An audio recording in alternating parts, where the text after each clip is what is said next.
2월 4일 오늘은 창세기 37장, 마가복음 7장, 욥기 3장, 로마서 7장 말씀을 다루도록 하겠습니다. 창세기 37장은 새로운 단락의 시작이에요. 이 단락의 주요 인물은 요셉입니다. 사건은 요셉과 나머지 형제들의 갈등이고 그 원인은 채색옷, 고자질, 꿈이었습니다. 야곱의 끝없는 편애 그리고 요셉의 눈치 없는 발언은 형들을 극도로 분노하게 했습니다. 야곱이 가정의 영적 지도력을 잃어버렸다는 것은 이 본문에도 드러나죠. 그는 자식들 사이에 일어난 갈등을 전혀 눈치채지 못하고 요셉을 형들이 양을 치는 세겜 땅으로 보냅니다.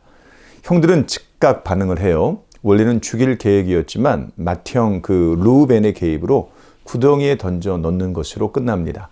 그리고 지나가던 이스마엘 상인들에게 요셉을 팔아치우죠. 불안불안하던 한 가정의 평화가 극단적인 파멸을 맞이한 것입니다. 17세의 소년이었던 요셉이 예상치 못한 운명의 구렁텅이에 떨어지게 되었고 그를 아끼는 야곱은 거의 실성하다시피 했습니다.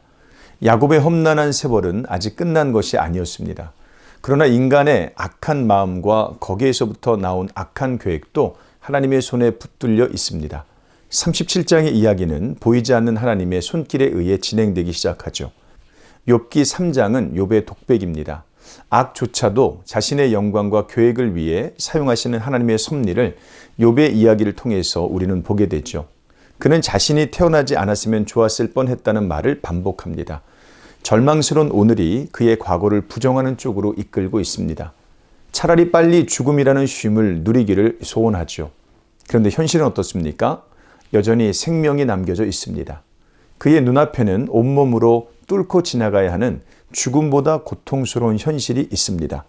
나에게는 평온도 없고 안일도 없고 휴식도 없고 다만 불안만이 있구나. 26절 말씀이죠. 이것을 불신의 표현이라고 여겨서는 안 됩니다. 욥기는 가장 경건한 사람도 극심한 고통을 당할 수 있다는 것을 전제합니다. 이유 없이 당하는 고난만큼 괴로운 일은 없습니다. 욥은 지금 하나님의 뜻을 알지 못하여 헤매고 있는 것이죠. 그는 육체적, 정신적 고통에 더해서 영적인 고통까지 떠안고 있습니다. 가장 온전한 사람이 당하는 극도의 고통과 외로움은 신약의 예수 그리스도가 당할 십자가 고난을 예표합니다. 마가복음 7장은 바리새인과 이방인들을 비교하면서 새로운 역사가 열리고 있음을 보여주고 있습니다. 바리새인과 서기관들은 장로들의 전통으로 하나님의 말씀을 폐합니다. 무엇보다도 말씀 그 자체이신 예수님을 향한 적개심을 드러냈죠. 반면에 두로 지방의 이방인들은 예수님을 붙듭니다.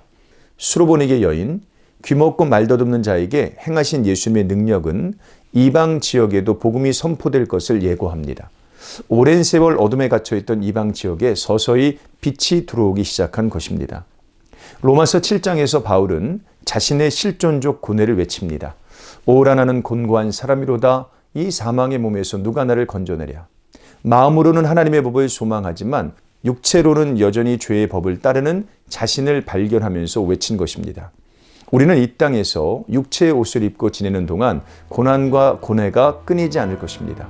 요셉이나 욥처럼 경건했던 사람들에게도 고난이 찾아왔던 것처럼 오늘날에도 하나님은 경건한 사람들을 통해 영광 받으시기 위해 우리의 울타리를 걷어내십니다.